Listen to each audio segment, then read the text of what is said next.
In an overall slow week for the young players on the Seattle Seahawks, one particular player on the defense continued to cook.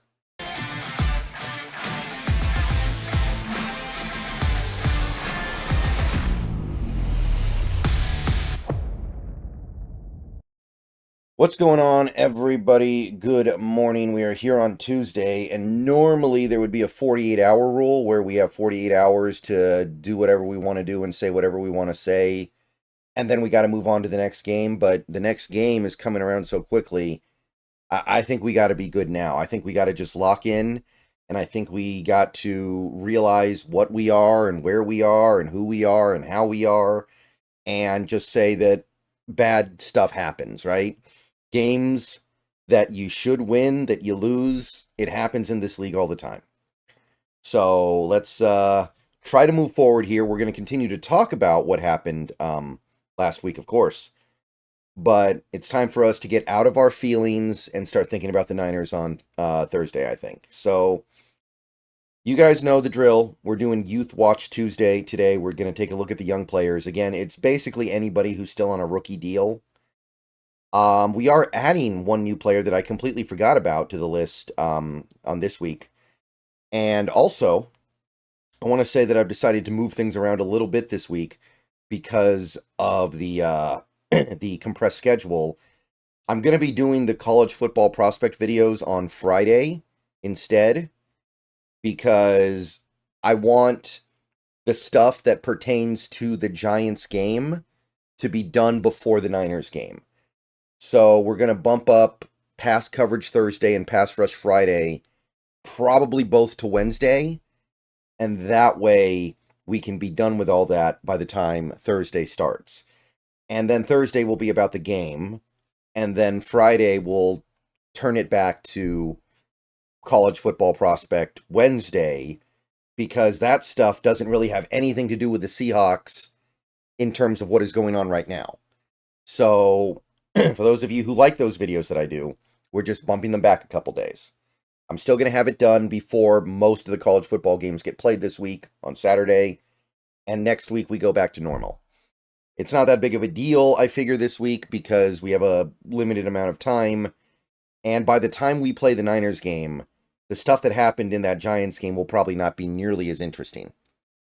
Okay, so, excuse me. With all that being said, let's take a look at the young players on this team, starting with the running backs.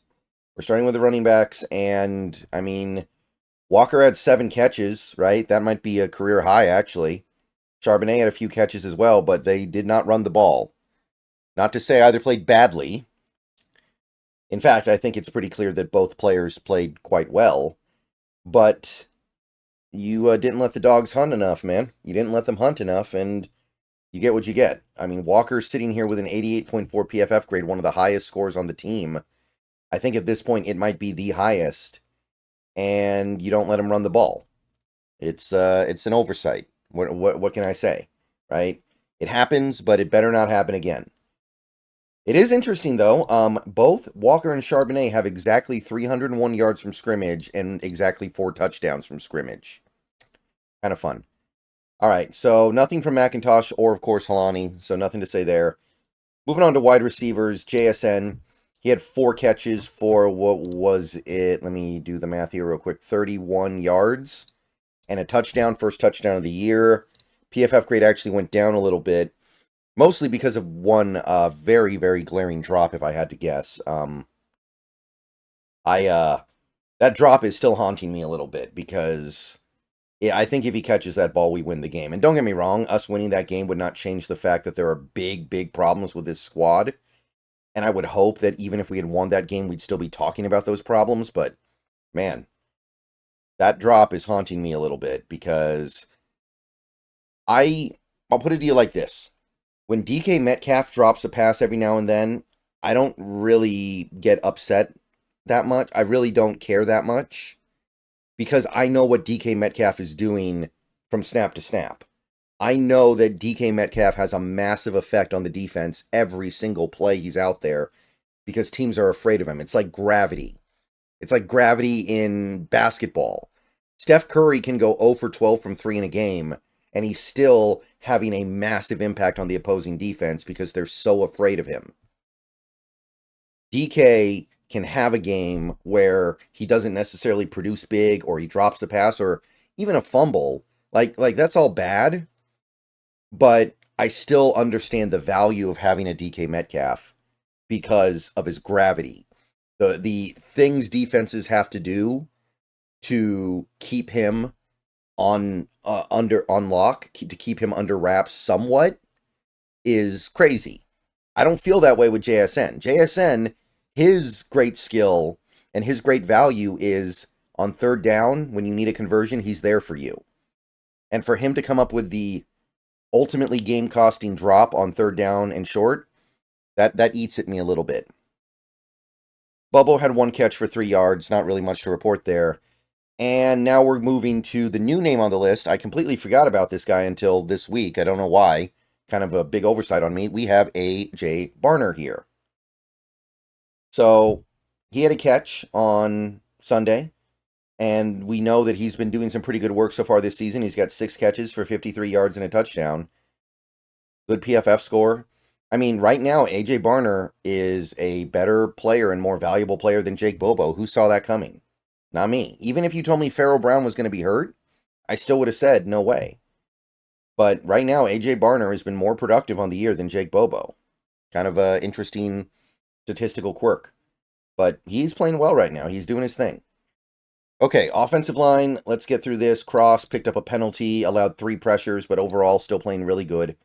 Graded out well by PFF, especially in run blocking. Not that that means anything when you're not running the dang ball, but overall, he's still having a really good season, headed towards that fat contract extension, being a true franchise left tackle. Stone Forsythe, on the other hand, has, well, you guys watch the game. I don't even really need to say it, right? 2 penalties, 5 pressures allowed, other plays that hurt him. His overall PFF grade is now down to 42.3, which, look, I'm never going to kill Stone Forsythe, no matter what. I mean, the guy's a third-string tackle. The guy shouldn't be out there. It's by really, really bad luck that he's out there right now. So I'm not interested in, like, killing the guy, but it's getting a little bit ugly. And the Seahawks need to find a way to mitigate his presence right now, because Bosa's coming to town, and that's going to be the guy that Bosa is sicked on over and over and over again. Christian Haynes played a decent amount in this game, allowed 1 pressure. Run block grade continues to go up, and this is interesting, right? Because, again, it's PFF. I don't know if their grading system is necessarily capturing the right things. But in theory, one of the reasons why Bradford is out there is because we want him out there for running plays. Well, if that's the case, then, I mean, you look at this, and it's painting a pretty clear picture, right? Especially compared to Bradford. Like, if you ask PFF who's better between Haynes and Bradford, it's not even close. Christian Haynes actually has a above average grade. He's closing in on good, and I know it's a small sample size, but 67.5 is not a joke. And then you got Anthony Bradford here. He allows a couple more pressures in this game. His grades continue to slip. 45.4 is virtually unplayable. Like, that's right down there with Forsythe. And, like, in that Giants game, I will say that I think Bradford's strength was needed because of Dexter Lawrence being as good as he is. But, man, it's starting to look like Haynes might just be a better player. And I'm going to say what I've said before. I don't care who you think is better, but pick that guy and go with him. This rotation is killing me, man. This rotation, I really feel like it's inhibiting both guys. I mean, if they want to continue to do that, then I think you're doing it at the expense of the rest of the offense. Pick a guy, let him play the whole game, and if it comes to a point where you think that guy just isn't playable, go to the other guy and let him play the whole game. That's what I would like to see. That's that I think will produce better results ultimately. I think this rotation thing is kind of goofy. All right, we're going over the defense now. Byron Murphy didn't play. Mike Morris played but had no stats, and his PFF grade continues to go down. It seems like the Mike Morris stuff just isn't coming together the way I thought it would this year. I thought he was going to have a nice season, but so far we got nothing. Nothing from the young linebackers. They didn't play. Knight gets to the bench when Baker's out there, which I think is the right thing to do for now. Same for Drake Thomas. Mafe did not play. Derek Hall, however, did, and he's the one guy in this video that I think you can really shout out for playing great on Sunday. He picked up quite a few tackles. Let me get the number here. Yeah, 6 tackles, including the sack. Now, the sack was a gimme. Literally, Daniel Jones fell down, and Derek Hall was just the closest defender. But he played well otherwise, too. He played well. I think he played well just in general as a pass rusher. Even on the plays where he didn't get sacks, I thought that he was one of our few sources of pressure in this game. PFF grade continues to go up a little bit, 76.4. He is really, really exciting right now. There's not a lot to love about this defense at the moment, but Derek Hall is definitely one of those things to love. Cornerback, Woolen picked up a handful of tackles. What was it? Yeah, 4. And his coverage was clean. His PFF grade actually went up from this game, and you guys know that PFF is a little bit hard on him. It didn't go up that much, but it went up half a point. And then he got hurt and he left, and we don't know what's going on right now. Witherspoon picks up 7 tackles, which that's representative of the fact that he gave up a lot of catches, but he did a pretty good job handling his business after allowing the catch. And like I said in yesterday's video, the catches he allowed went nowhere. Not one of them went over 10 yards, and on average, the targets went for a less than 4-yard average. It was almost 3 yards average. So Witherspoon, life is good overall from this game. I'm not down on him specifically. No, the guy we're going to have to really criticize here is this next guy, Trey Brown. You guys already know. He had, I think, 9 tackles in this game, and it wasn't because he was playing phenomenal out there. No, he had a lot of tackles because he got picked on over and over and over again. He had the 2 flags. He gave up a touchdown, almost 100 yards allowed in coverage. It's just a bad game. I am going to continue to say what I've said for the last day or so. Everyone's entitled to a bad game.